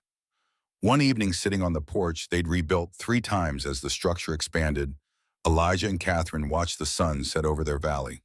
"Any regrets?" Elijah asked a question he posed every few years. "Just the 10 years we lost." Catherine replied the answer she always gave. "But we made up for them." "We did," Elijah agreed. The partnership had proven itself in ways neither could have imagined that desperate day in the canyon. Not just surviving, but thriving. Not just enduring, but excelling. Building something that would outlast them both. The children grew. Sarah became a teacher, moving to Helena, but returning often. Thomas and James took over the trapping and wilderness work, expanding the territory, applying new techniques. Catherine Marie showed artistic talent, her leatherwork surpassing even her mother's. Rebecca, the baby, proved to have a head for numbers and businesses that made her invaluable to the family enterprise. By 1890, Elijah and Catherine were 60 and 58, surrounded by 10 grandchildren. The business now a regional empire with 40 employees. The original cabin had become the heart of a compound additional structures built as children married and started their own families on land the partnership had acquired. They celebrated their 20th anniversary with a gathering of 100 people, the governor of Montana Territory attending speeches given about pioneer values and family legacy. Elijah and Catherine stood together uncomfortable with the attention, more interested in each other than the celebration. That night alone in the original cabin they'd kept as private retreat, they talked about the journey. Who would have thought, Catherine said, that a siege would lead to all this? I knew, Elijah replied. The moment I made that oath, this was always meant to be. The years continued to roll forward.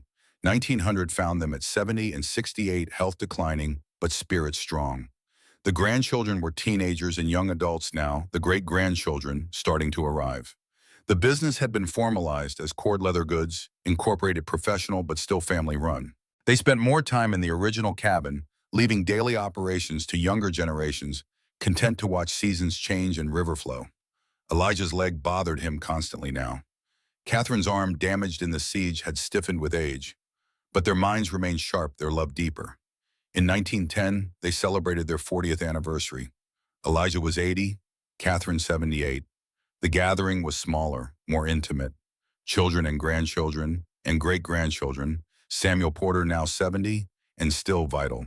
Dr. Morrison's son, who'd taken over his father's practice. The speech was simple.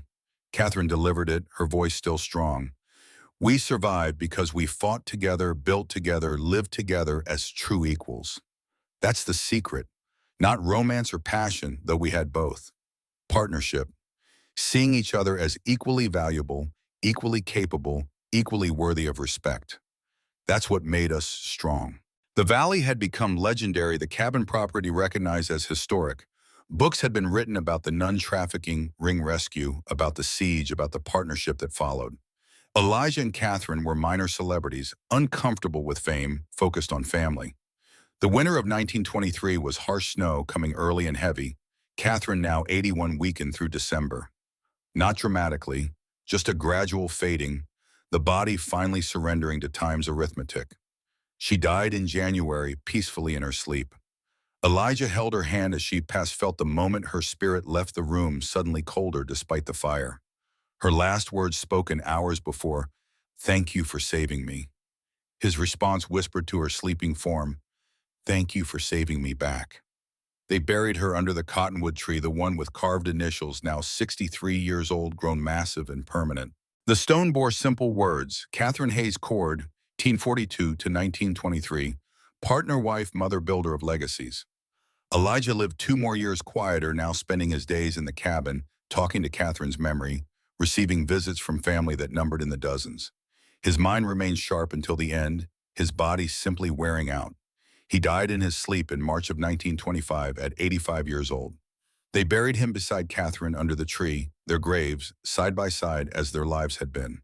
The stone, Elijah Cord, 1840 to 1925, soldier trapper, husband, keeper of sacred oaths. Now, in November of that same year, their grandson William stood in the cabin his grandparents had built, preparing to leave for war himself, listening to the story that explained everything. Old Elijah finished speaking, his voice fading into silence. The lamp flickered. Outside, the November wind matched the wind from that opening scene, cyclical and eternal. William sat quiet, processing. Finally, he spoke. "Grandmother Meg, she really proposed to you." Elijah nodded. "Bravest thing I ever saw, and I saw brave things in the war." William reached into his pocket and pulled out a small box. Inside, a simple gold band, much like the one Elijah had purchased in 1872. "There's a girl, grandfather, Mary, Samuel Brennan's granddaughter." Elijah smiled at the symmetry. Samuel Porter's legacy continuing, intertwining with his own. "I ship out next week," William continued. "I want to ask her to marry me before I go, but I'm scared I won't come back, scared of leaving her alone." Elijah leaned forward, intensity in his old eyes. "Your grandmother and I lost 10 years to fear and lies. Don't make that mistake. War might take you, son. That's always a possibility. But make sure love gets you first. Make sure you give yourself a reason to come back." He reached to the mantel, took down his old Bowie knife, the one that had saved his life and Catherine's. He handed it to William. This blade has history, carried by your great-grandfather in Mexico, carried by me in the Civil War and the siege. It's protected 3 generations of cordmen. You carry it now, and remember what I taught you about oaths. William took the knife, feeling its weight, its history. A man's oath is sacred, Elijah continued. If you swear to protect someone, you do it with everything you have. I swore to protect your grandmother. Kept that oath through siege and struggle and 50 years of partnership. Now you make your own oath. To marry, to the life you'll build, and you keep it no matter what comes. William stood, decision made. I'm going to her now, tonight. I'm going to propose. Good man, Elijah smiled. Bring her around tomorrow. I want to meet the woman who caught my grandson's heart. William left the knife secured at his belt purpose in his stride. Elijah watched him go, then turned to Catherine's photograph on the mantel. Younger faces looking back, but the same eyes, the same strength. He's a good boy, Kathy, Elijah said to the empty room. Like we were good together. The legacy continues. He sat in her rocking chair, the one she'd occupied for 50 years. Outside, the cottonwood tree stood dark against the stars, the carved initials hidden in bark, but permanent nonetheless. Morning brought news. William had proposed, Mary had accepted. They would marry before he shipped out, following the pattern, keeping the oath tradition alive. Elijah stood at his window, looking out at the valley one more time. The cabin compound spread before him, multiple structures now housing 3 generations of family. The river flowed eternal. The mountain stood witness. Somewhere in his chest, in the place where Catherine had lived for 55 years, he felt warmth, pride, satisfaction. The partnership had worked, the sacred oath kept, the legacy built to last. He smiled, and for a moment he could swear he heard her voice on the wind. We did good, Elijah. We did very good. Yes, Kathy, he whispered back. We did. The valley stretched out before him, unchanged, an eternal witness to love and struggle, and the simple truth that some partnerships transcend death itself. 3 months later, in January 1926, Elijah Cord passed peacefully in his sleep. He was buried beside Catherine under the cottonwood tree. Their graves marked their story complete. William Cord survived the war, returned to Mary. They had 6 children and continued the leather business into the next generation. The sacred oath tradition passed to his sons, who passed it to theirs. The cabin stands still, a historic site now preserved and protected. Visitors come to see where the nun and the mountain man built their partnership, where siege was survived and love was proven. And the cottonwood tree, ancient, now still bears the faint outline of letters carved in 1860, EC and CH, surrounded by a heart. Visible if you know where to look. Permanent proof that some promises kept through blood and fire, an unwavering commitment, last forever.